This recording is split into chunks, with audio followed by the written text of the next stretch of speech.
¿Qué Jaime, tal? Ya nos buenas, vemos. buenas tardes, ¿qué tal? Acabé de ver tu correo, ya me estaba preparando para llegar acá. Soy un poco ansioso y siempre estoy un rato antes por las dudas. Claro, claro. No, y Muchísimas, gracias por cambiar, pero es que tengo que hacer ese viaje y allí donde voy hace mucho calor. Voy a ir con niños, o sea, va a ser un poco complicado. Pensé anoche, caí un poco en cuenta tarde que digo, pero eso allá va a ser un lío encontrar perfecto, no, no así hay sea ningún 7 de la inconveniente, al mañana, pero contrario, ya tenía como muy preparado porque te fui escuchando bastante, te fui leyendo, tratando de ir como entrando un poco en tu pensamiento, en el espíritu ujú, que anima tu teología. Entonces, vamos a conversar sobre espiritualidad laical para el siglo XXI. ujú, Me enviaste como referencia un artículo que habías publicado en la revista Anales de Teología, una revista chilena, mm.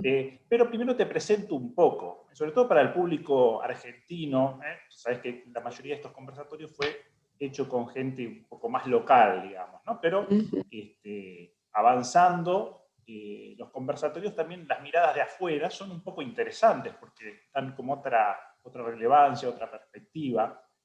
ujú. Vos sos colombiana, naciste en Bogotá, te desempeñaste durante 35 años en la Universidad Javeriana con los jesuitas, hiciste tu doctorado en la Pontificia Universidad de Río de Janeiro, eh, en los tiempos, digamos, del auge de la teología de la liberación, un país que de algún modo Ujú, lideraba, en cierto modo, por lo menos en sí. Sudamérica, ese tipo de reflexión.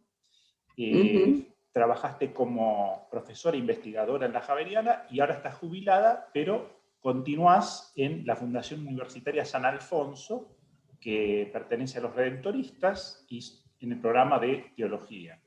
ujú, También sí. sos miembro, o fuiste miembro al menos, del Ecumenical Association of Third World Theologians, EATVOT, y de la Asociación Laical Institución Teresiana. Al inicio te dedicaste mucho al tema del método teológico, algo que había que pensar en América Latina, el método teológico como más propio. Ujú. Lo hiciste a partir de Lonergan, pero después fuiste como de algún modo inculturando el método, se podría decir así. Fue con Clodovis Un, Boff. Mi tesis es Lonergan y Clodovis Boff, el ok, método de teología de lo político.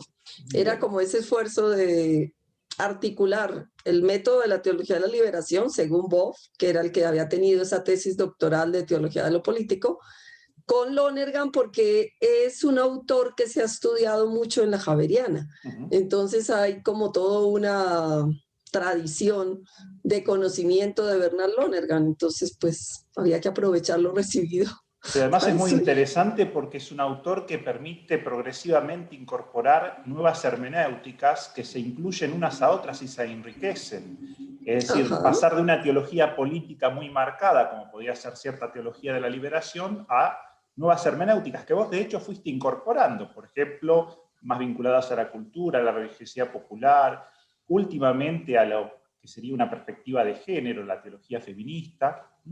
Y entonces, de algún modo, lo que nació como muy acentuado en torno al método teológico, ahora va derivando en los últimos años más hacia una teología feminista. De hecho, dos de tus libros expresan esto, ¿no es cierto?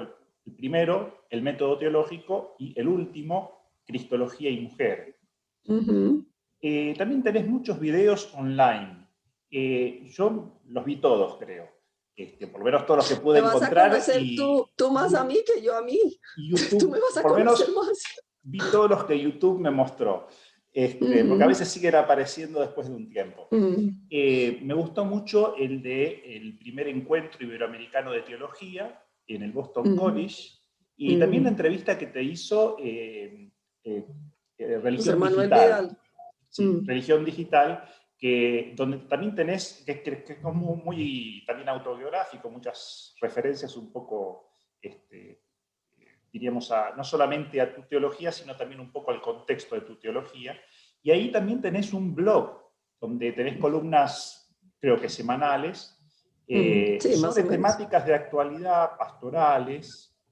y que de algún modo pintan mucho tu estilo teológico, porque de algún modo si yo tuviera que hacer ahora una semblanza de lo que percibí, tenés como un estilo como muy cotidiano, muy sencillo, en donde vas anudando muchas cosas, vas diciendo cosas de fondo, incluso a veces críticas, pero bien dichas, de algún modo con un cierto tono hasta de cierto humor, ¿no es cierto? Es decir, entonces como que es muy, digamos, uno se sitúa en una actitud como receptiva hacia ese discurso, de algún modo, ¿no? De un modo como defensivo, ¿no? O sea que este blog después lo podemos poner también al pie del video, con una referencia, digamos, también de tus temáticas. Por ejemplo, leí varios. El último, justo sobre la presentación de la Asamblea Eclesial, ¿no? Donde vos observás, por ejemplo, que aparecen como muy en primera plana, por más que está muy bien, diríamos, hecha la presentación, etcétera, las figuras como episcopales, ¿no? Entonces, de algún modo lo decís muy bien, pero haces notar que, bueno, si vamos a caminar hacia una asamblea eclesial, ¿no es cierto? Bueno, hay que tratar de tener más cuidado con estas cosas, etc. Entonces, no sé si de estas cosas querés añadir algo más, matizar, cambiar, modificar. ¿Estás de acuerdo con esto que dije? Sí, no, de pronto decir que mi especialidad ha sido la teología sistemática. Entonces yo me he movido en eclesiología, cristología y el método lo primero, porque fue la tesis, pero en estos dos. Pero entonces de ahí viene pues esta pluralidad de temas, que si los laicos, que si la iglesia, que si algo de Cristo y la teología feminista, teología de la liberación y teología feminista permeando los diferentes tratados teológicos clásicos, pero digamos que las clases que yo he dado en la universidad casi siempre han sido en teología sistemática, bien sea cristología o eclesiología o seminarios que han tenido que ver con eso. Entonces, pero sí ya permeados por estas perspectivas. Liberación, porque ahí estudié la teología de la liberación, hice el doctorado en Brasil y en la Javeriana también esa teología llegó, o sea, permeó de alguna manera. La Javeriana en Colombia tiene fama como de ser muy liberacionista en comparación con las otras, en teología, ¿no? En comparación con las otras facultades. Hay comunidades religiosas que prefieren mandar a la Javeriana por esa perspectiva, pero la mayoría prefieren no mandarlas porque les parece que es demasiado, no la mayoría, pero hay un grupito que no mandan a la Javeriana porque les parece que es una facultad muy abierta, de un pensamiento así como muy propositivo. Entonces, por eso soy de la teología latinoamericana, de liberación, como la queramos llamar, y pues poco a poco también me fui metiendo en este tema de la mujer, pues por experiencia propia, porque uno no es que se lo proponga, sino que los hechos que van aconteciendo van haciendo que uno como que se pregunte, oye, aquí como que no somos iguales, ¿no? Aquí como que sí hay diferencia. Para conseguir tal cosa, como que lo ponen en recelo. O sea, esa ha sido mi experiencia también. Entonces, por eso casi que obligado me sale el tener que hablar de teología feminista porque me implica como teóloga mujer. Yo resaltaba el aspecto como pastoral de esta teología sistemática, es decir, cuando me refería sobre todo a este estilo comunicacional, ameno, exacto, fluido, es que porque a veces si tú uno te tiene esa idea de la fijas, teología sistemática como algo como muy trabado, como con exacto, demasiada erudición, pero que al final no se sabe a dónde quiere llegar. Es decir, tenés como mucho sentido común, decís lo que es obvio que hay que decir en un sí, contexto, y creo que sí, muy bueno. es que si tú estudias a Lonergan, la octava especialización funcional es la comunicación. Y entonces a mí eso es lo que me parece importante, que después de haber hecho ese recorrido, sea uno capaz de comunicar al pueblo de Dios, no a las élites ilustradas de un lado a otro. Entonces sí, ese ha sido mi estilo, sí, realmente. Sea, y en toda charla, ese es mi estilo. Algunas personas esperan que uno hable quién sabe cómo y entonces no les gusta ese estilo comunicativo, pero pues a mí eso es como me gusta hablar. Entonces yo sigo hablando así. Entonces, Consuelo, habíamos quedado en que vos vas a hacer ahora entonces una presentación sobre esta temática, espiritualidad laical para el siglo XXI, y ahí vas a poner o hacer ingresar lo que te parezca oportuno hacer ingresar, porque voy a ayudar muchos temas. Yo voy a ir tomando nota, después te hago un pequeño feedback, y después vos retomás y profundizás. pero va a tener esta tónica como más dialógica, pero inicialmente haces una presentación de conjunto. Vale. Perdón, una pregunta. ¿Tú eres sacerdote? Yo soy ¿Laico? sacerdote betarramita. Es una congregación religiosa más bien pequeña.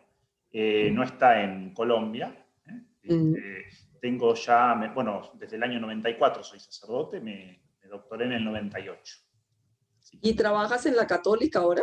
Estoy trabajando en la católica, pero en facultades no teológicas. Estuve en posgrado de la Facultad de Teología hasta el 2009. Después, cuando empecé ya con la teología del cambio de época, bueno, ya no se adecuaba mucho a los programas que allí habían, y más bien fui trabajando más en facultades no teológicas, psicología, ingeniería, económicas. Sí. Bien, gracias. ¿Qué? ¿Cómo es la comunidad? Que no te entendí bien. Sagrado Corazón de Jesús de Betarrán. Es una congregación de origen vasco-francés. Ya. Vale, gracias. Era por conocerte un poquito, porque después de hablar y no tenía ese dato muy claro. Gracias. Soy todo oídos. Primero perdón, ¿ya empezaste a grabar? Sí, ya hace rato empezamos. Pero quita, no, luego vas a quitar este pedazo. Todo de entrada, no, es todo más natural así. Yo empiezo a grabar cuando la gente se conecta. Te había avisado que va a ser así. Bueno, es muy así informal todo esto. Es así muy informal adrede para que no parezca nada. Yo creo que hoy hay como una especie de, como de exigencia de autenticidad, ¿no? Las cosas demasiado producidas no llegan. Incluso en este tipo de medios. Por eso hasta ahora, de los 86 con videos, todos salieron así como salieron de entrada. Ninguno se corrigió, ninguno se suprimió, y algunos tienen este tipo de, no sé cómo se llaman este tipo de, tiene un nombre técnico que ahora no me acuerdo. Bueno, cuando son así situaciones impensadas. Espontáneos y de intervención. No, pues gracias por todo lo que ya pudimos hablar antes y gracias por tu interés en conocer, pues, de alguna forma por qué caminos me muevo y querer que, pues, esto se comunique. Entonces, como dije antes, pues, si uno de los temas ha sido la parte de eclesiología, dentro de eso está esta parte laical. Creo que, como el Papa Francisco dijo también, ¿no? En alguno de sus comunicados, es la hora de los laicos, y esto se viene diciendo hace mucho, no fue que lo dijera el Papa Francisco, sino que él lo retoma y dice, y parece que el reloj se ha detenido. Entonces, pues a mí me gustaría justamente ayudar a que ese reloj no se detenga, sino justamente que siga marcando la hora, y ojalá que hasta se acelere un poco, porque si miramos Vaticano II, ya cuántos años han pasado, más de medio siglo, y sin embargo, cuánta cosa que sigue como en deuda, ¿no? O sea, de este protagonismo del laicado, que es lo que, por ejemplo, la Lumen Gentium recupera de alguna forma, ¿no? Presentarnos una iglesia pueblo de Dios. Pueblo de Dios no quiere decir solo el laicado, pero coloca en la misma circularidad al episcopado, al clero y pues al laicado, a la vida religiosa. O sea, pero ahí pues viene como este cambio profundo, ¿no? Deja de ser el protagonismo solo del clero y es urgente que haya este protagonismo del laicado. Por eso también es uno de mis temas pues de interés y como de querer ayudar a este empoderamiento de la vida laical.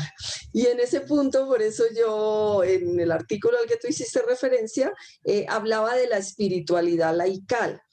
A veces dudo si es que uno puede tener una espiritualidad laical y una espiritualidad clerical. No creo que sea así. Digámosle que es espiritualidad cristiana. Pero ¿por qué le llamo así, como esta espiritualidad laical? Como para justamente empezar a pensar que la espiritualidad del laicado no es lo que el clero te diga, lo que la iglesia institución como que te muestre, bien sea en un retiro, bien sea en la homilía, bien sea en todos los medios que usualmente pues han dirigido y han como promocionado la parte institucional, sino que justamente el laicado tiene esta capacidad y esta responsabilidad de desarrollar lo mejor de su llamada a la vida cristiana. Punto de partida, creernos que tenemos vocación cristiana, porque cuando a uno le preguntan, ¿tienes vocación?, a un laico o laica cualquiera, a veces la respuesta inmediata es, no, no, yo no soy religiosa, no, no, yo no soy padre. No, pues claro, sí tengo vocación, porque ser cristiano es escuchar esta llamada del Señor, luego ya se responde a esta llamada desde los diferentes estados de vida, pero es realmente en el mismo dinamismo de una vocación, llamada por parte de Dios, respuesta por parte de los seres humanos. Entonces creo que en este laicado vivimos esta experiencia profunda de vivir una vocación. Creo que la Quinta Conferencia de Aparecida quiso rescatar eso, ¿no? Al llamarnos todos llamados, a todos y todas discípulos y discípulas de Jesús, para que nuestros pueblos en él tengan vida, discípulos misioneros, discípulas misioneras. Creo que eso lo intentó hacer la Quinta Conferencia de Aparecida, pero claro, siempre está en deuda como el seguir pensando, bueno, somos capaces de alimentar, de nutrir, de vivir esa espiritualidad que nos hace cristianos y cristianas y que nos hace vivir la vocación a la que hemos sido llamados. Entonces, por eso titulaba espiritualidad. Y creo que en estos tiempos de pandemia nos ayuda, a pesar de que no es que vayamos a hablar aquí de la pandemia, ¿no? Pero es que justamente el tema de la espiritualidad se me relaciona mucho en este tiempo de pandemia. ¿Qué ha pasado con nuestras celebraciones litúrgicas, con el cultivo de nuestra experiencia creyente? Que los sacerdotes se volcaron a ofrecernos eucaristías y laudes y todas los actos religiosos, digamos, por los medios de comunicación. Muy bueno, por la creatividad, por la disponibilidad. Pero entonces queda la pregunta, ¿y dónde está la iglesia doméstica? Que iglesia doméstica no es que solamente rece papá, mamá, hijos, es esta capacidad de, en los lugares donde estamos, vivir nuestra espiritualidad. Si no podemos ir al templo por razones tan obvias como es no contagiarnos, que nadie esperaba que hubiera esta pandemia, pero es y no se va a ir rápido, ahí se interpela profundamente esa fuerza que tenemos en nuestra propia espiritualidad. Somos capaces de vivirla en tiempos de abundancia y de escasez, en tiempos de poder ir al templo y en tiempos de permanecer un poco más en nuestras casas. Creo que ahí se ha pasado, se ha tamizado esa capacidad y yo diría que no hemos salido tan airosos, que no es que, lógicamente, en algunos contextos sí se ha dado esta posibilidad, pero me parece que no es en la mayoría de contextos. Y eso pues nos sigue mostrando cómo el laicado necesita seguir cultivando su espiritualidad, seguir nutriendo su experiencia cristiana, seguir teniendo que decir a los otros su apostolado, que es justamente el fruto de una vocación. La vocación es esta llamada y la respuesta es cómo comunico a los demás esta llamada que he recibido. Entonces, por eso en el artículo que escribí, pues yo decía, nutrientes de una espiritualidad laical, lo que vivimos en el día a día, ser capaces de entender este mundo en el que estamos y descubrir el paso de Dios en nuestra realidad social, política, económica, cultural, religiosa, por supuesto, descubrir ese paso de Dios, entender los signos de los tiempos que están presentes en esta realidad y entonces actuar como verdaderas cristianas.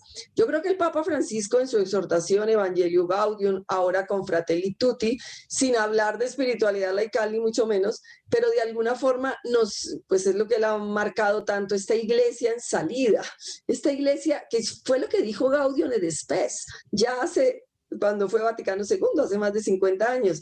De alguna manera es, por favor, dejemos de mirar para adentro. De cierta manera la doctrina tal está más o menos bastante consolidada, pero miremos para afuera. ¿Cómo es que Dios se revela en la historia? ¿Cuáles son los signos de los tiempos que nos van diciendo por dónde pasa Dios y qué es lo que nos invita a hacer, a realizar, a comprometernos? Entonces yo creo que verdaderamente la espiritualidad cristiana es una espiritualidad encarnada, y entonces nuestro primer alimento no es solamente ir al templo, sino es ver la realidad y descubrir los signos del reino de Dios, que fue lo que anunció Jesús en esa realidad. ¿Está presente el reino? ¿Cuánto falta de reino? ¿Qué es lo que deberíamos hacer para que el reino se haga presente? Reino entendido como esta comunidad fraterna, Fratelli Tutti, que decía el Papa en su última encíclica, esta comunidad que es capaz de sentarse a la mesa con todos, o sea, y todas, incluyendo especialmente a los que la sociedad descarta por alguna razón. Entonces, justamente la vida cristiana y el reino anunciado por Jesús es esto contrario, es esta postura contracultural. Si a nivel social hay tantas razones para excluir a muchos sujetos, a nivel cristiano es esta invitación a que en la mesa del reino todos y todas tienen que sentarse. Entonces, creo que esta espiritualidad es la que nos puede acompañar, y hoy en día con la pandemia la gente echó tanto en falta y está todavía echando en falta la Eucaristía. Sin lugar a dudas es un sacramento central, es la posibilidad de compartir el cuerpo y la sangre del Señor como familia, como hermanos. Pero es que ese cuerpo y sangre del Señor no es solamente la hostia consagrada, es justamente esta vivencia de fraternidad, de solidaridad, de jugarnos en lo concreto por los otros. Y en estos tiempos de pandemia, donde la necesidad económica ha salido a flote por tantos lugares, ¿qué más Eucaristía que repartir y compartir nuestra vida, nuestros bienes, nuestro tiempo, nuestra escucha, sea por estos medios, sea por un teléfono, ante tanta soledad, tantas dificultades? Creo que esa es una Eucaristía. Yo en alguno de mis artículos del blog ponía eso, una Eucaristía existencial. Si a mí me preguntan, ¿no has asistido a la Eucaristía desde hace 9 meses o más que empezó las cuarentenas en mi país? Yo voy a decir que no. Yo sí he asistido a muchas Eucaristías. Yo no he ido al templo, pero yo he asistido, he celebrado. Asistir también es una palabra que creo que no es tan apropiada, porque asistir es como ir de espectador. Yo he celebrado la Eucaristía muchas veces porque he tenido la posibilidad o las ganas o el compromiso de salir al paso de tantas necesidades que esta pandemia va mostrando, va suscitando día a día. Para mí eso han sido Eucaristías existenciales, me parece que son igual de válidas, porque recibir el cuerpo de Cristo es en la hostia, pero también es en el hermano necesitado. Entonces, creo que esta espiritualidad laical, justamente, que no es encerrada en el templo, que no es litúrgica solamente, eso es expresión de la vida, y llega el momento de celebrar, porque también somos de celebraciones, todo el ser humano por naturaleza.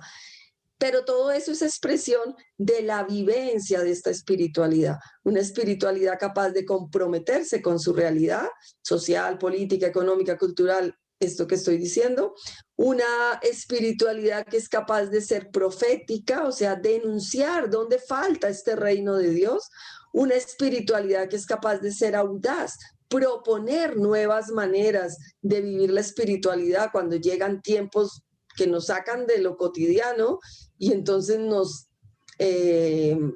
invitan a crear nuevas maneras de amar, de relacionarnos, de celebrar, de rezar, etc. La pandemia ha sido un tiempo privilegiado para todo esto, tiempo de creatividad, tiempo de audacia, tiempo de comprometernos con la comunidad, que no es estar cara a cara. Sí hacen falta los abrazos, los besos, los encuentros, los cafés compartidos, pero es que la comunidad es mucho más que eso, es ese amarnos verdaderamente. Entonces son tiempos de mostrar realmente. En otro escrito yo preguntaba hace poco, ¿qué es lo que nos ha hecho falta? Ir a la celebración eucarística para recibir la Eucaristía y entonces rezar ahí cuando ya comulgamos y entonces, ay, el Señor está en mi corazón, o nos ha hecho falta la comunidad con la que yo celebro. Si uno mira las parroquias, yo estoy casi segura que a mucha gente le ha hecho falta el sacramento, pero no la comunidad, porque es que en la comunidad de muchas parroquias se va, pero uno no se conoce con el que está al lado. Uno no sabe quién fue y quién no fue. Solamente la gente que está un poquitico más así como que colabora directamente con la parroquia, pues sí, tiene ahí ya como su grupito. Pero digamos que todo el pueblo de Dios que va un domingo a misa, no, no es tan comunitaria nuestras celebraciones, son bastante individualistas, bastante solo el padre y yo, no sé, es un poco así.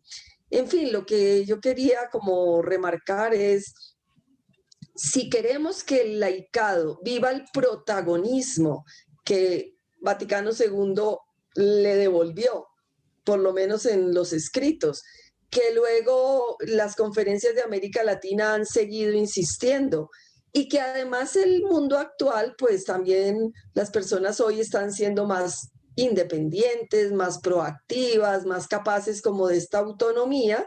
Entonces eso nos invita a vivir un laicado con mucha más fuerza, mucha más independencia. Entonces todo esto, pues hace que uno empiece a hablar, tenemos espiritualidad, tenemos que nutrir la espiritualidad. Nuestra espiritualidad nos lleva a tales y tales compromisos. O sea, como un laicado de verdad autónomo, responsable, que colabora activamente con los demás miembros del pueblo de Dios, pero que siente eso, que colabora, que participa, que es responsable de la iglesia, que la iglesia somos todos. Casi siempre en la iglesia, cuando decimos la palabra, uno solo piensa en la jerarquía y a veces uno se expresa así, ¿no? La iglesia no hace tal cosa y se está refiriendo a la jerarquía.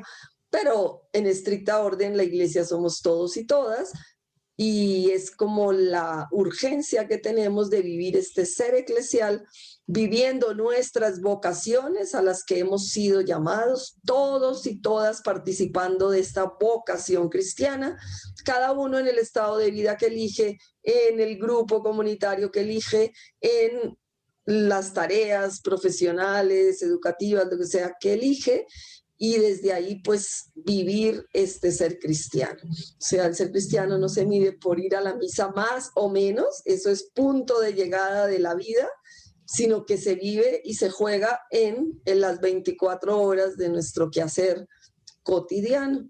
La espiritualidad se alimenta de esta vida cotidiana y es esto lo que nos puede como permitir este encuentro con el Señor y este disponernos a colaborar con Él en la misión evangelizadora de la iglesia, que es de todos y todas, laicado, clero, vida religiosa. Entonces, pues era lo que quería compartir un poquitín sobre este tema de la espiritualidad del siglo XX. Te hago una devolución, Consuelo, una devolución por supuesto improvisada, porque es una resonancia de lo que fuiste vos diciendo y yo fui como anotando. Una de las cosas que me impactó un poco más es esto de que en realidad la vocación cristiana, que es de cada bautizado, es siempre algo como muy original y personalísimo. Nosotros estamos muy acostumbrados a hablar de vocación como vinculado a un estado de vida, ¿no es cierto? Pero no sé si es la mejor manera de plantearlo, ¿no? Yo creo que cada uno es obra original de Dios, somos únicos, irrepetibles, tenemos como nuestro propio estilo, nuestras propias riquezas, dones y talentos, ¿no?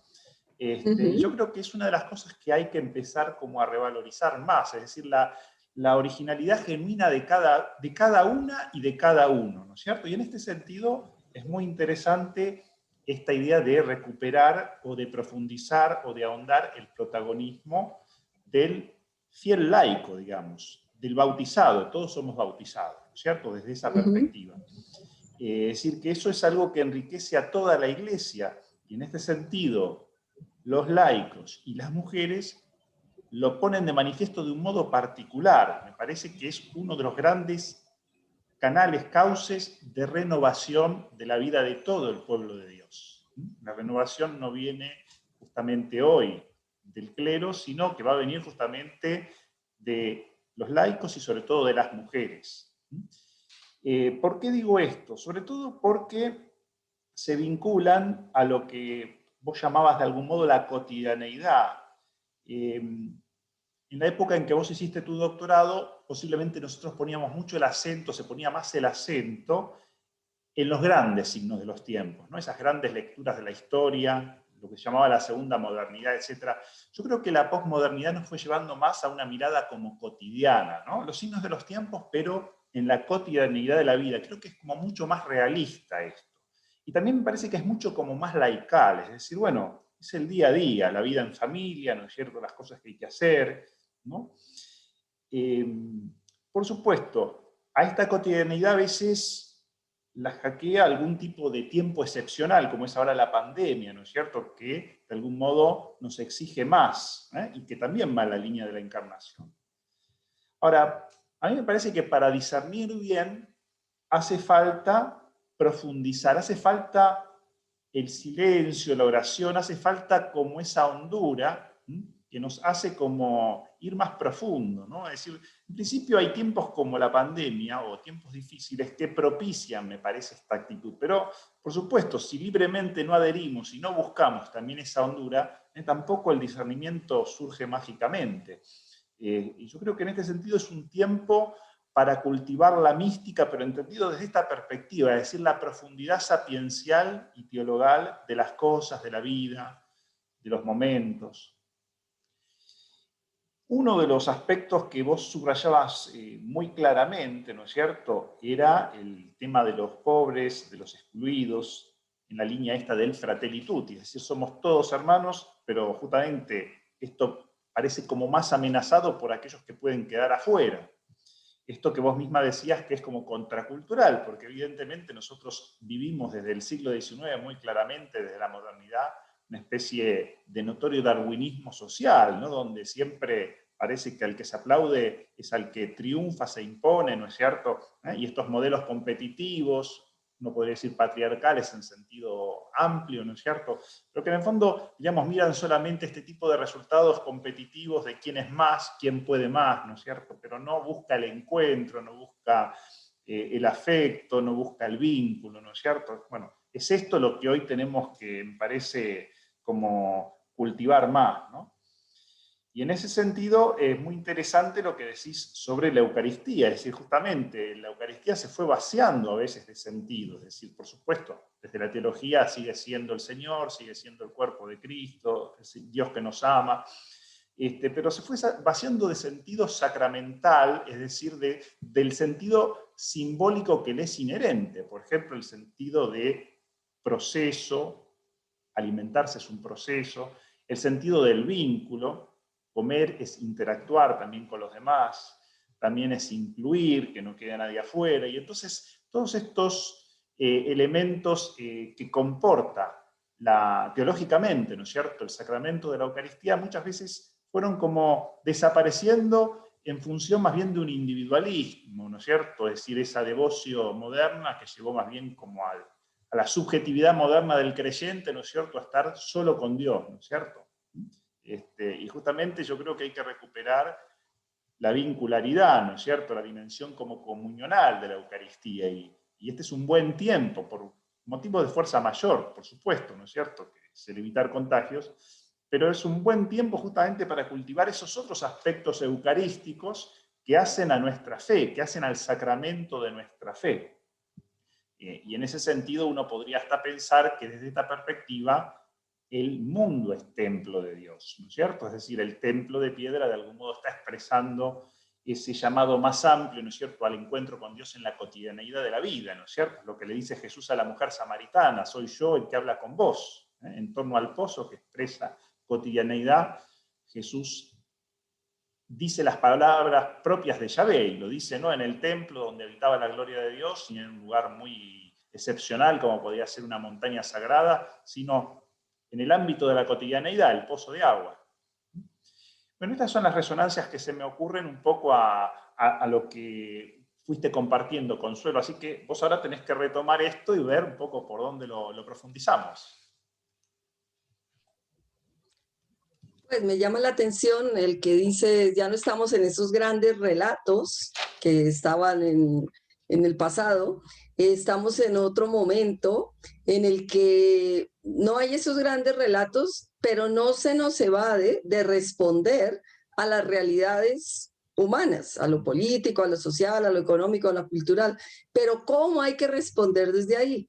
Con mucha más complejidad, con mucha más pluralidad, con mucha más apertura, con esta capacidad de articular lo diverso, lo distinto, y no querer como que todo quede encajado en la misma realidad, sino ser capaces de responder como a estas particularidades para que nuestras respuestas sean eficaces. Yo creo que la teología ha ido caminando mucho en ese sentido y por eso se ha ido desdoblando. Hay gente que dice, ay, la teología de la liberación murió. Más que morir, bueno, Gustavo Gutiérrez dice que no lo invitaron al entierro todavía, entonces queriendo decir que él no cree que haya muerto, porque la urgencia de los pobres sigue vigente. Pero yo creo que no murió, sin duda, pero ha sido capaz de recrearse en sujetos y en otras realidades. Entonces hoy en día estamos hablando de estas teologías de las mujeres, de las nuevas masculinidades, de lo indígena, de lo afro, teología ecológica, teología del pluralismo religioso. Entonces, creo que esta pluralidad, estamos poco a poco, siempre hemos pensado que teologías no hay una sola, aunque a veces se creyó que solo una, la occidental, la romana, era como la válida. Pero bueno, hemos ido teniendo esta conciencia de que al hablar de teología tenemos que hablar en plural, teologías, pero ahora le estamos dando nombres muy particulares y concretos. Son estas teologías contextuales que nos hacen fijarnos en demandas concretas, en situaciones donde el reino de Dios, como dije antes, todavía no es visible porque o no hay inclusión o no se rescata esa dignidad o no se cuenta con todos los derechos que estas realidades exigen y los deberes también, pero de alguna forma. Entonces creo que este momento actual es así. Es muy rico por la pluralidad, pero entonces es complejo y supone que tengamos esta capacidad de apertura para hablar en plural y hablar de tantas realidades. Concretamente, por ejemplo, en el tema de las mujeres, aunque en el inicio como que se empezó a hablar teología de la mujer, luego teología femenina, ahora vamos en teología feminista, pero cada vez se desdobla más, porque no es lo mismo la teología de las mujeres negras, la teología de las mujeres indígenas, de las mujeres blancas, de las mujeres ricas, de las mujeres pobres, o sea, no hay como un colectivo al que se le pueda aplicar todas las mismas características, sino que hay esas pluralidades a las que tenemos que atender. Esto ya lo dijo Puebla, por ejemplo, la mujer doblemente explotada, pues por ser mujer y por la condición socioeconómica. Pero luego esto se ha ido agrandando, triplemente explotada, por ser pobre, por ser mujer, pero por ser negra o por ser afro o por ser lesbiana o por ser, en fin, o sea, de qué cultura, no es lo mismo estar en Norteamérica que estar en Latinoamérica o en Europa, etcétera. O sea, hay muchos desdoblamientos de estas realidades. Con lo cual, pues, nos hace tener esta necesidad de esta mística de ojos abiertos, para volver a retomar este tema de la espiritualidad, que algunos pues, pensadores de espiritualidad últimamente están diciendo con fuerza, esta mística de ojos abiertos, ser capaz de mirar la realidad. Creo que Angelelli, que justamente es de tu tierra, decía un oído en el pueblo y otro oído pues en el evangelio, y así varios otros teólogos han dicho esta necesidad de mantener un pie en un lado y otro en otro, o un oído en otro, o sea, ser capaces. Y bueno, yo añadiría, no sé si es tener uno y uno, sino ser capaz de en lo inmanente descubrir lo trascendente, que en el fondo esto es Dei Verbum, es la revelación, es la encarnación. Tener esta mirada capaz de descubrir la presencia de Dios, lo que todavía no es reino de Dios, lo que debería ser más reino de Dios en todo aquello que vivimos. Entonces, pues hay que desdoblarlo de esa manera. Con el tema de la mujer, pues ya que tú me dejas que yo hable de lo que a mí me gustaría hablar, este tema de la mujer, como te dije antes, a veces se cree que es que, no, que es que estas mujeres que hablan de las mujeres, es que están siendo revolucionarias y entonces ahora les dio por hablar de ese tema. No, es que en carne propia uno empieza a sentir las dificultades para acceder a según qué lugares, para que la palabra sea reconocida, a nivel social y a nivel eclesial. Pero esto ha sido fruto de las personas que empiezan como a denunciar estas situaciones y poco a poco una va entendiendo, oiga, pero a mí eso también me está pasando. Es el Me Too que ha salido últimamente a muchos niveles, especialmente a lo sexual, pero se puede aplicar a los otros niveles también. De repente como que uno descubre, es que eso también me pasa a mí. Yo creía que no, porque estaba en una situación cómoda, creía que tenía todo, que gozaba de algunos privilegios, de algunos beneficios, pero poco a poco uno se va dando cuenta, no, pero también hay estructuras que nos ponen techos de cristal a las mujeres o que todavía hay que mostrar que sí que se es capaz de vivir, de aportar, de tener una palabra autorizada. Entonces, por eso surge pues estas teologías feministas que depende del contexto, pues tienen diferentes demandas. En Europa y en Norteamérica posiblemente las mujeres han tenido muchas más posibilidades de estudiar y de estar en la sociedad de un tú a tú, pero bien sabemos que en América Latina y en otros continentes pobres como el nuestro, esa no es la situación de la mayoría de las mujeres, solo es un grupito de mujeres que hemos logrado tener algunos privilegios, se nos han dado gratis, tampoco es que uno haya hecho mucho esfuerzo, nace en aquella cultura y los tiene, pero aquello que tú recibes gratis es cuando despiertas y dices, ¿y esto por qué no es para todas? Y entonces en nuestros países, pues la feminización de la pobreza, la falta de oportunidades para las mujeres, tanta violencia contra la mujer, entonces se hace necesario que desde la experiencia cristiana tengamos esta palabra fuerte, profética y comprometida con esta realidad de las mujeres, de los pobres, de tantas otras realidades. Ahora, a mí lo que me da pesar es que a veces desde nuestra experiencia cristiana es donde se pone más resistencias a los cambios. Pues sí, nadie niega la violencia así bien evidente contra la mujer y de alguna manera hasta lo denuncian, pero relativizan muchas otras cosas. O sea, las teólogas muchas veces nos dicen, pero a ver, es que ustedes qué piden, pero si ya tienen todo, pero ¿por qué se quejan tanto? Pero es que deberían ser más femeninas, o sea, no te quejes, no levantes la voz, no exijas nada. Ahí hay como un doble juego, ¿no? Sí, sí, las mujeres que participen de muchas actividades, pero no vayan a perder su feminidad. ¿Pero qué quiere decir eso de feminidad en ese comentario? Y en ese comentario quiere decir, oiga, usted no se queje tanto, usted colabore, usted ayude como siempre hayan ayudado las mujeres, haga las actas de todas las reuniones, haga el servicio de todas las reuniones, ponga las flores para arreglar, para alegrar y arreglar el salón donde nos vamos a reunir. Pero si tú dices, no, yo no voy a hacer eso, oiga, pero has perdido la feminidad. Es muy ambigua la cosa.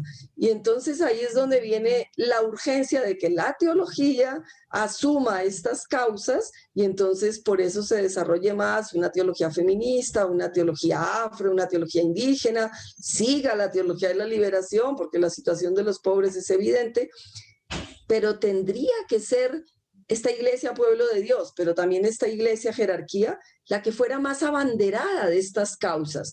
Pero uno nota que muchas veces no es la abanderada, sino la que le pone frenos. No, a ver, vamos a examinar esta teología, parece que se va a salir de la ortodoxia, parece que le pone tantos frenos que gracias a Dios el Papa Francisco dice algunas palabras que hay que enmarcarlas. Prefiero una iglesia accidentada que una iglesia encerrada en la autorreferencialidad.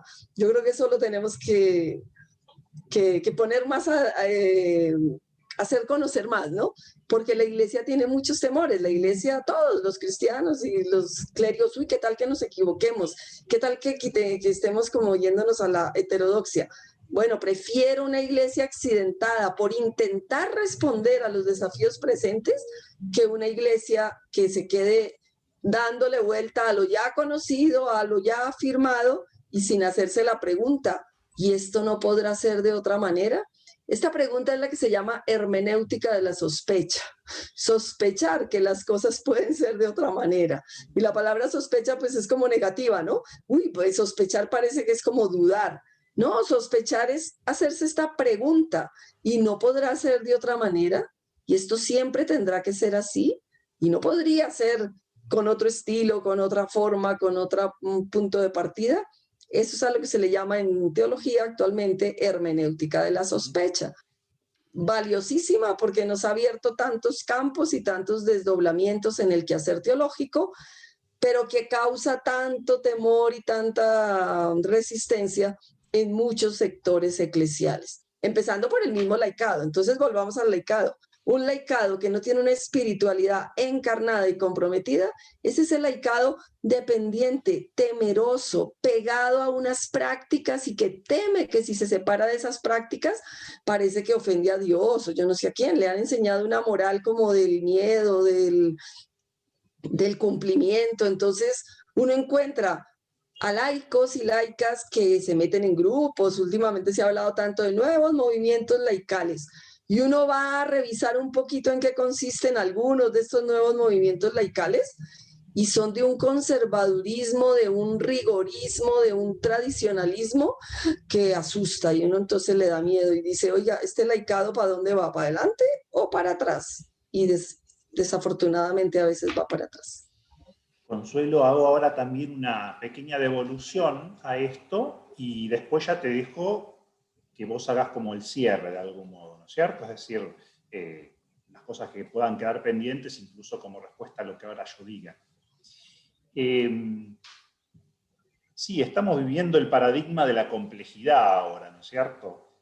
Eso es muy, muy claro, ¿no es cierto? Eso nos invita más al discernimiento, no a soluciones absolutas o idolátricas, de algún modo un poco ingenuas en el fondo, como podía ser que en los años 70, 80, ¿no es cierto? Hoy vemos que todo tiene como más matices. Y esto nos lleva a una teología en gerundio, ¿cierto? Es decir, vamos siendo, vamos discerniendo, vamos caminando, vamos proponiendo, ¿no es cierto? Es decir, el gerundio de algún modo muestra lo procesual y siempre se abre a nuevos aspectos, ¿no? De hecho, yo creo que justamente una de las características del pensamiento, no solo teológico, pero acá estamos hablando de teología, es justamente la contextualidad, la situacionalidad, ¿no? Es decir, el gerundio permite mucho este juego hermenéutico, ¿no? Entre lo cotidiano, la realidad histórica, los signos de los tiempos y la fe. En este sentido, es muy, muy válida esta expresión de mística de ojos abiertos. Yo creo que siempre lo que parece no ser sino no es solo eso, es un juego de palabras, ¿no? Pero lo que parece no ser sino en realidad es más que eso, ¿no? Y entonces los ojos abiertos o la mística nos tiene que llevar a ir descubriendo eso, es decir, bueno, acá hay más. Ahí también se podría aplicar esto de la sospecha, ¿no es cierto? Es decir, no quedarse con lo primero que las cosas parecen, es decir, siempre hay más, ¿no? Es decir, es propio de Dios manifestar la novedad. Pero esa novedad no es que viene de otra parte, sino que está como inscrita en la realidad, y aquí es donde inmanencia y trascendencia de algún modo convergen, ¿no es cierto? Es decir, bueno, la encarnación nos invita a descubrir que el mundo es templo de Dios, ¿no es cierto? Y que cada realidad creada es sacramental y de un modo particular cada uno de nosotros como personas, cada varón, cada mujer, cada varón. En este sentido también, y yendo o retomando esta idea de que, bueno, cada uno tiene su originalidad, a mí me parece que todo este ejercicio de repensarse, no solamente ad intra, sino en contexto eclesial de las mujeres, de cada mujer, de las diferentes mujeres, como vos decías, ¿no es cierto? También nos hace repensarnos a los varones, porque esto siempre fue algo relacional, ¿no es cierto? Si cambian las mujeres, cambian los varones, esto uno lo puede observar en las diferentes generaciones, ¿no? De estas temáticas estuvimos hablando mucho con Virginia Scuy, pero también con Gabriela Zengarini e indirectamente también con Liliana Franco.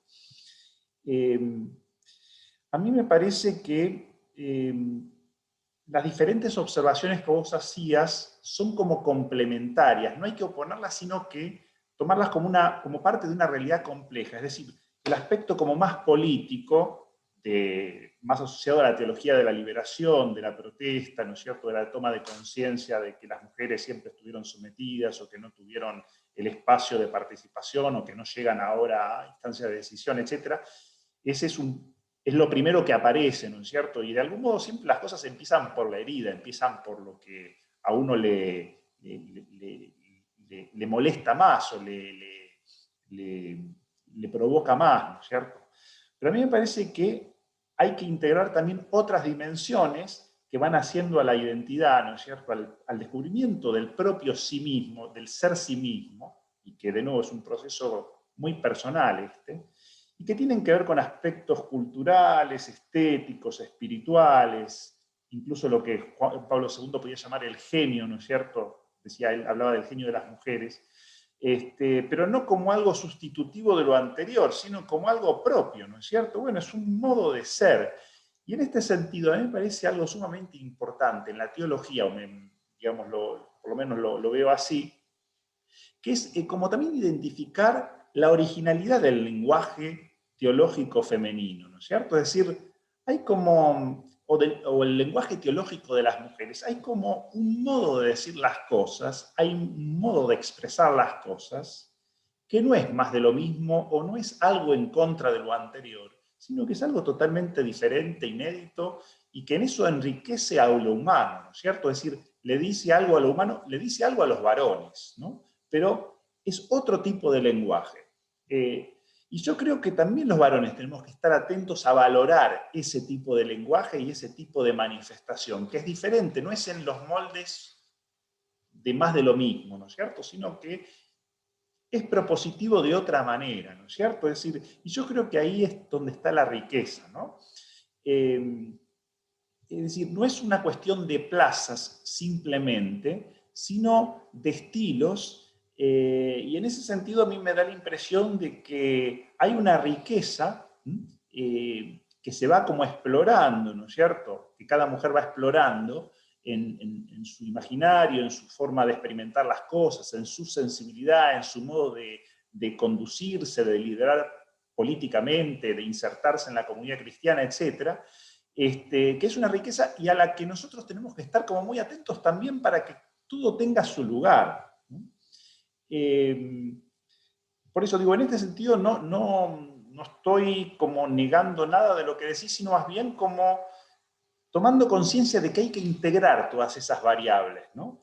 Y que en este sentido lo que las mujeres pueden ofrecer a la Iglesia es algo totalmente original e inédito, ¿no? Es decir, y que va más allá simplemente de una capacidad de decisión en algunas instancias, que por otro lado es legítimo, es correcto, es democrático, es justo de algún modo, ¿no es cierto? Es decir, además de todo eso, yo diría, perderíamos una riqueza si solamente redujéramos a eso el derecho de las mujeres a ser sí mismas, ¿no es cierto? Que parecería como algo que hubiera que conceder, es decir, como la vocación laical, como si fuera algo que hubiera que conceder. Es decir, es algo que viene naturalmente dado por Dios, por la vocación humana, cristiana, ¿no es cierto? Que simplemente hay que descubrir, valorar y agradecer, ¿no es cierto? Bueno, esa sería un poco mi devolución digamos, a tu última intervención, Consuelo. Bueno, ahora yo te hago la devolución también.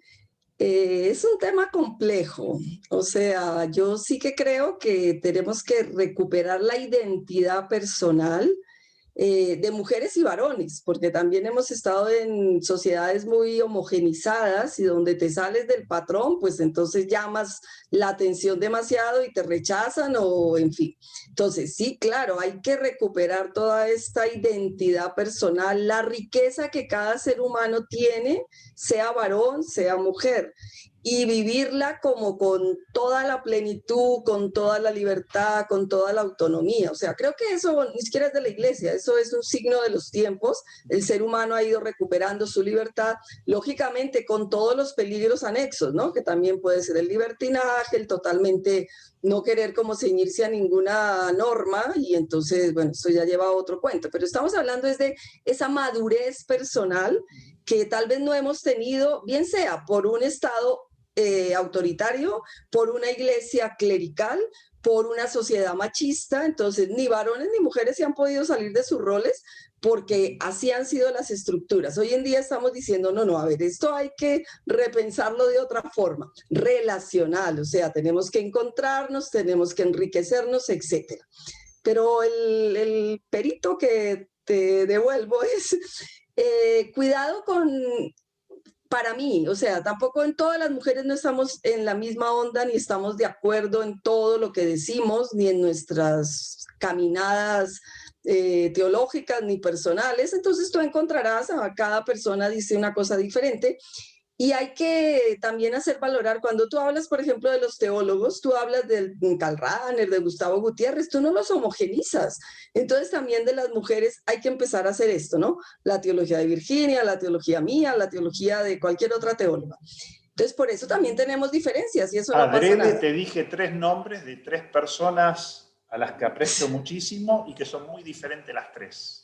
Claro, entonces por eso cada una es diferente. Sí, sí. Nuestra teología. Pero entonces el puntico que yo quiero marcar es el aporte que las mujeres tenemos que dar en la sociedad. No es una esencia femenina que yo no sé quién la inventó.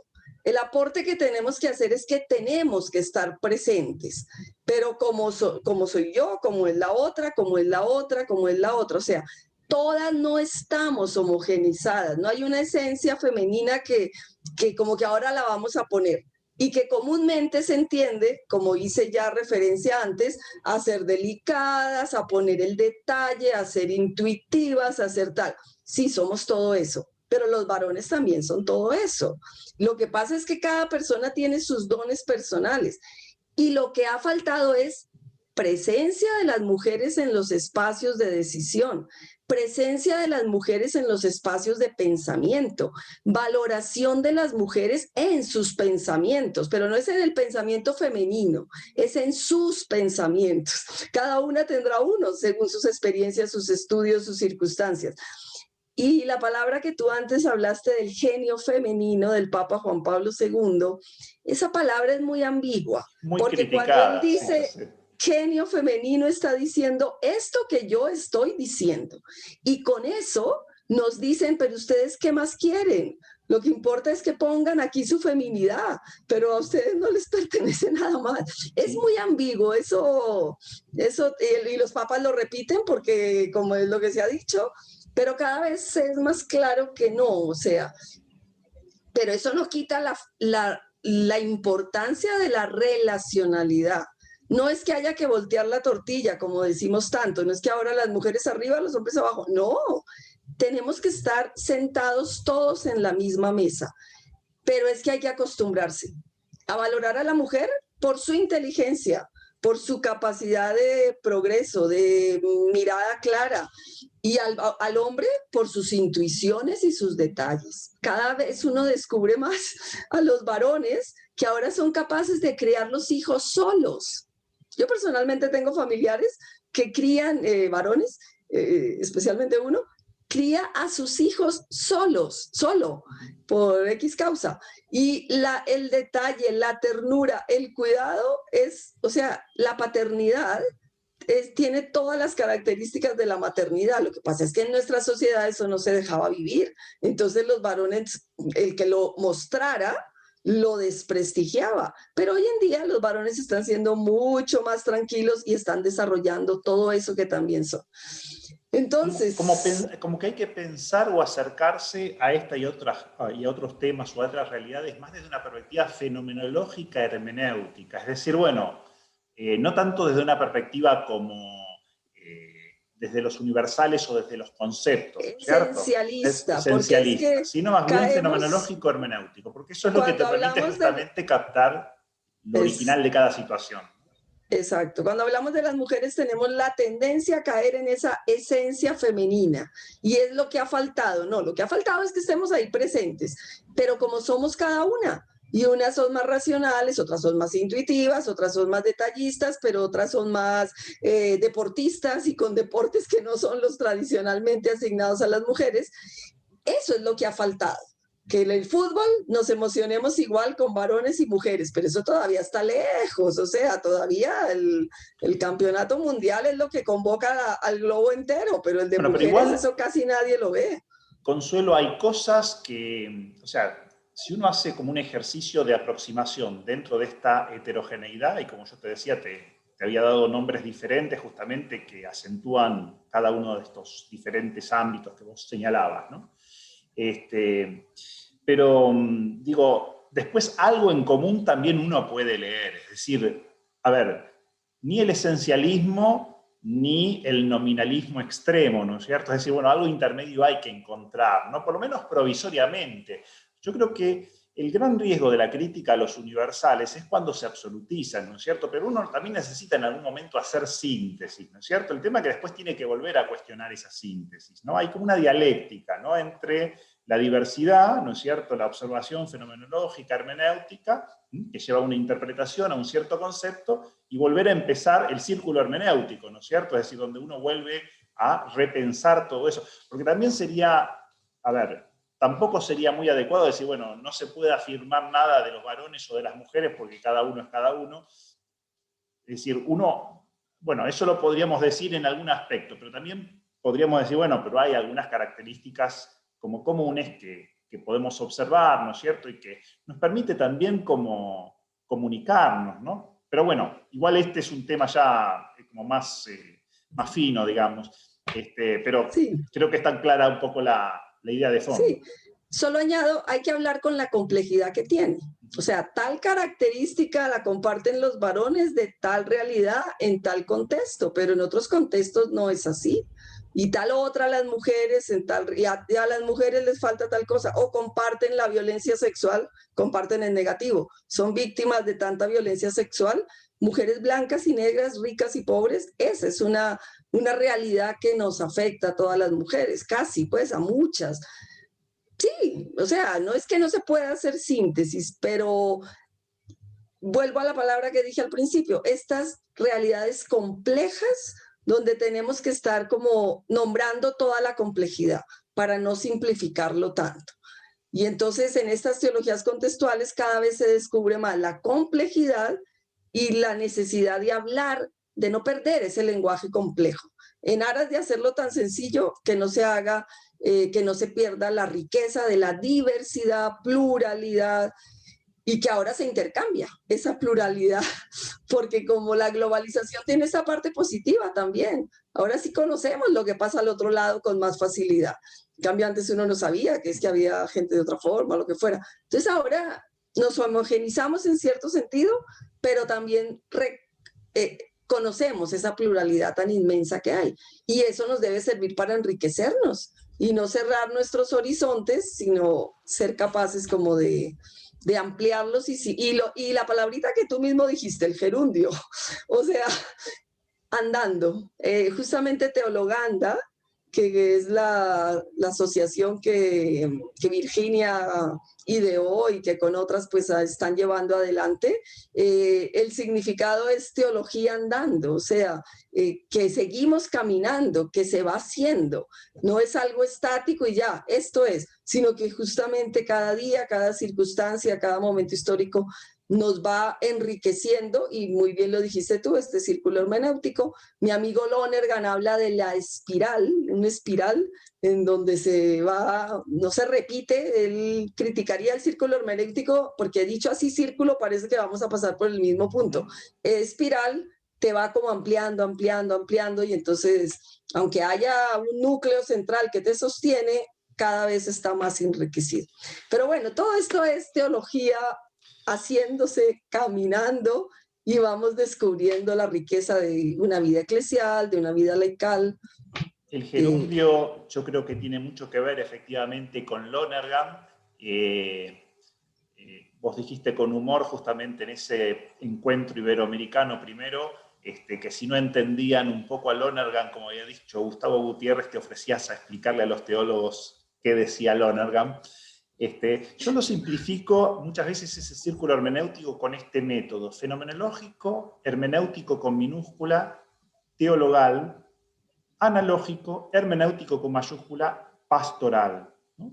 Entonces, si uno mira en simetría el proceso, en la primera columna tenemos la teodramática, es decir, lo vinculado al bien. En la segunda, todo lo que sería la teoestética, lo vinculado al símbolo, ¿no es cierto?, a la belleza. Y en el tercero, todo lo vinculado a la teológica o a la palabra, de algún modo, ¿no es cierto? Es decir, y ahí se cierra el círculo. Entonces tenemos de una hermenéutica que comparativamente siempre va a ser con minúsculas y una hermenéutica con mayúscula, y ahí es donde uno va como enriqueciendo, ¿no? Es decir, va haciendo síntesis, pero a la vez se va abriendo a la diversidad. Paradigma de la complejidad yo creo que justamente acontece por la gran masa de información y de experiencias a las que hoy tenemos acceso, ¿no es cierto?, que están como en la vereda de enfrente de lo que era la cultura clásica, ¿no es cierto?, en donde había muy pocas cosas que interactuaban y entonces uno enseguida como tenía como un concepto de lo que las cosas eran y debían ser, ¿no? Consuelo, salvo el gaf, me acordé la palabra, salvo el gaf inicial de que grabábamos o no grabábamos, ¿te sentiste cómoda en esta informalidad teológica, así de este conversatorio, así como fue, así como salió? Sí, sí. ¿Bien? No, muy cómoda y no pasa nada que aparezca que estábamos grabando o no grabando, me parece bien. Te agradezco este espacio porque es un enriquecimiento del diálogo. El diálogo es lo que enriquece y también pues estos medios sin lugar a duda nos dan la oportunidad de llegar a más personas y de suscitar pensamiento. No es ni que estén de acuerdo o en desacuerdo, pues si uno está de acuerdo o desacuerdo, pero lo importante es que sea Dejar punto de pensando, partida de que dé mayor que diálogo, de pensar. mayor pensamiento, y una misma va cambiando. A veces cuando se escuchan, uno casi nunca escucha los mismos videos que ha hecho ya, pero si alguna vez hay la oportunidad de escuchar o de leerse uno otra vez a sí misma, uno ya se da cuenta, oiga, esto lo pondría de otra manera, esto lo matizaría, pero bueno, esa Es es que la el vida en gerundio acto. también va peregrinándonos, en activo y en Sí, pasivo, es decir, vamos como siendo nosotros mismos transformados, es decir, esto es lo que tiene la circularidad hermenéutica, ¿no? Entonces también nuestra vida, nuestro pensamiento, y justamente la idea es esa, es decir, que no quede ni tan disperso algo que, bueno, no se concluya nada, ni quede todo tan concluido que no dé que pensar, ¿no? Así me parece que justamente en esa, lo que llamaría Juan Carlos Escanón, esa dialéctica controlada, es donde el pensamiento nos fecunda, nos enriquece, nos hace crecer. Yo te agradezco muchísimo, Consuelo, esta disponibilidad para el conversatorio. Lo tuvimos que, como vos decís, anticipar un poquito, pero ya estaba todo muy bien preparado y salió perfecto. Un gusto conocerte y un gusto haber dialogado contigo. lo mismo, Gerardo. Muchas gracias y pues que sigan bien tus proyectos y que nos sigamos encontrando en otros momentos del camino. Hasta la Gracias. próxima. Vale, chao.